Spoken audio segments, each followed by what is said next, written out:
Last topic thread समझ में आएगा, मल्टी थ्रेडिंग समझ में आई होगी। उसी का ये नेक्स्ट पार्ट है लाइफ साइकिल ऑफ थ्रेड, यानी कि थ्रेड की पूरी चक्र यानी कि थ्रेड का लाइफ साइकिल, थ्रेड कैसे बनता है, कैसे चलता है और ये कैसे काम करता है। तो समझते हैं thread can be in one of the 5 states according to Sun means Sun Microsoft Java. There is only 4 states in thread life cycle in Java: new, runnable, non-runnable and terminated. There is no running states, but for better understanding the threads we are explaining it in 5 states.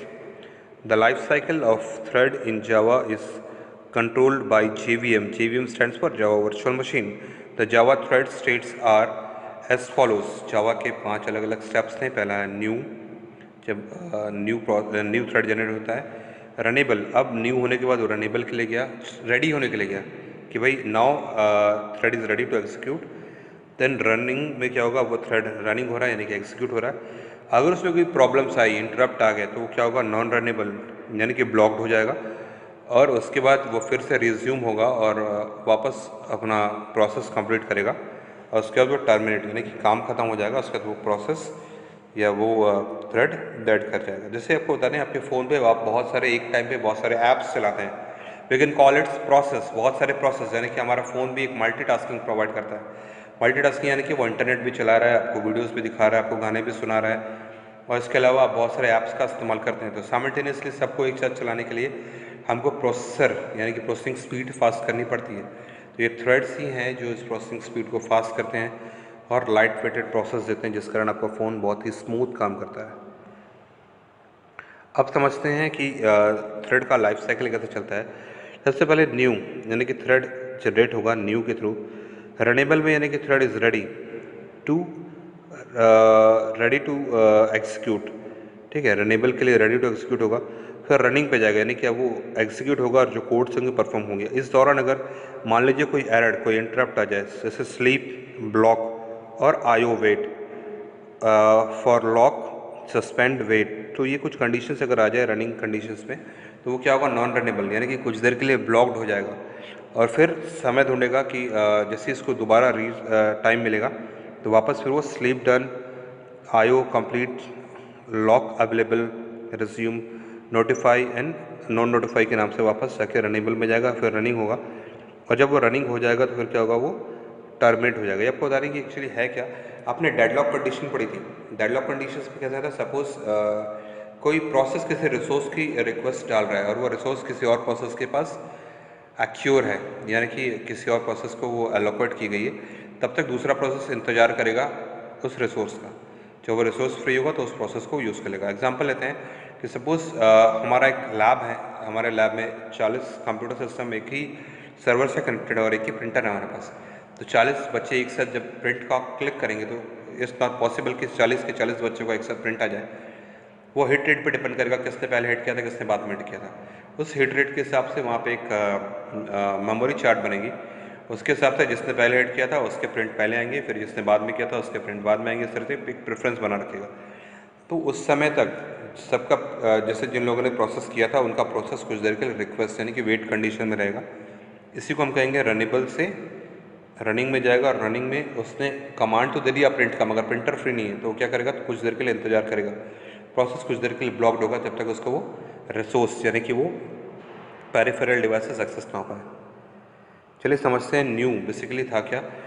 The thread is in new state, it can creates an instance of thread class but before the invocation of start method. Runnable में क्या था, the thread is in runnable state after invocating to start methods, but the thread schedulers has not scheduled it to be running thread. Third था running, the thread is in running state if the thread's schedulers has selected it. Non runnable basically था क्या block में, in this is the state when the thread is still alive but is currently not eligible to run. Last are terminated. A thread is in terminated or dead state when it runs method exists. तो ये इसके कुछ definitions थे। अब समझेंगे ये कैसे काम करता है। न्यू जो था उसमें क्या होगा, क्रिएट इंस्टेंस होगा, रनेबल में स्टार्ट मेथड होगा, रनिंग में क्या होगा, picked bye scheduler, non runnable में स्लीप और लॉक, और टर्मिनेटेड में रन मेथड एग्जीक्यूट्स, मतलब वो एग्जीक्यूट होने के बाद वो टर्मिनेट हो जाएगा। अब यहाँ देखते हैं एक बार और लाइफ साइकिल में शुरू करते हैं अलग अलग डायग्राम्स में। देखिएगा सबसे पहले थ्रेड जनरेट होगा न्यू के से, फिर वो स्टार्ट के थ्रू जाएगा रनेबल में, रन के थ्रू जाएगा रनिंग में, फिर वहाँ से अगर वो अगर कुछ उसमें इंटरप्ट आ जाए स्लीप या वेट के थ्रू आएगा वेट कंडीशन में, अगर सब कुछ सही रहा तो एंड टू एग्जीक्यूट हो जाएगा, अदरवाइज वो जाएगा वेटिंग में, फिर वेटिंग से वापस रिज्यूम होगा और फिर वो जाएगा डेड स्टेज में, वहाँ से वो टर्मिनेट होकर चला जाएगा। ये बेसिकली था क्या, थ्रेड्स। ये आप देखिएगा आजकल आप CPU यूज़ करते हैं, octa core, hexa core, 2.2 gigahertz, 2.5 gigahertz processor की हम बात करते हैं। तो ये हर एक प्रोसेसर जिससे हम बात करते हैं ऑक्टा कोर, यानी कि एक प्रोसेसर के अंदर 8 अलग अलग कोर्स होते हैं।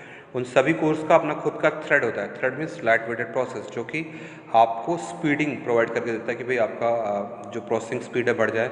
तभी आप देखिएगा आजकल जो भी मोबाइल फ़ोन्स के एड्स आते हैं वो बताया जाता है कि भाई आपका CPU जो यूज़ कर रहे हैं, यानी कि प्रोसेसर जो यूज़ कर रहे हैं, सेंट्रल प्रोसेसिंग यूनिट जो आपका प्रोसेसिंग यूनिट है, वो काफ़ी फास्ट है।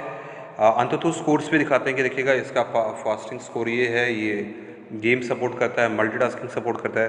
तो बेसिकली था क्या, नंबर ऑफ़ थ्रेड्स कैसे एग्जीक्यूट किए जाते हैं वो। हमने एक पहले कंप्यूटर आर्किटेक्चर में टॉपिक पढ़ा था जिसमें इंस्ट्रक्शन फैच था, इंस्ट्रक्शन डिकोड था। तो इस तरह से क्या होगा कि आपके जो भी इंस्ट्रक्शंस थे ये CPU में इक्वली डिवाइड किए जाएंगे अलग अलग कोर्स में। अगर ऑक्टा कोर है तो एक टास्क आएगा, 8 को इक्वली डिवाइड किया जाएगा और 8 इक्वली इस टास्क पे काम करेंगे और आपको आउटपुट जल्दी प्रोवाइड करेंगे। तो ये आजकल के नए प्रोसेस जो है काफ़ी फास्ट हैं और ये थ्रेड्स एनेबल्ड प्रोसेस हैं।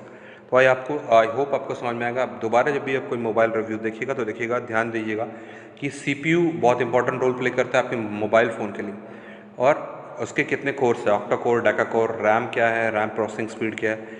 तो ये रैम और CPU दोनों मिलकर इन थ्रेड्स को ईजिली एग्जीक्यूट करते हैं और आपका प्रोसेसिंग स्पीड फास्ट करते हैं और life of your phone will be extended. I hope आपको समझ में आया होगा। नेक्स्ट टॉपिक में हम आएंगे फिर से थ्रेड्स के कुछ प्रोग्राम्स को लेके। Okay, thank you for watching this.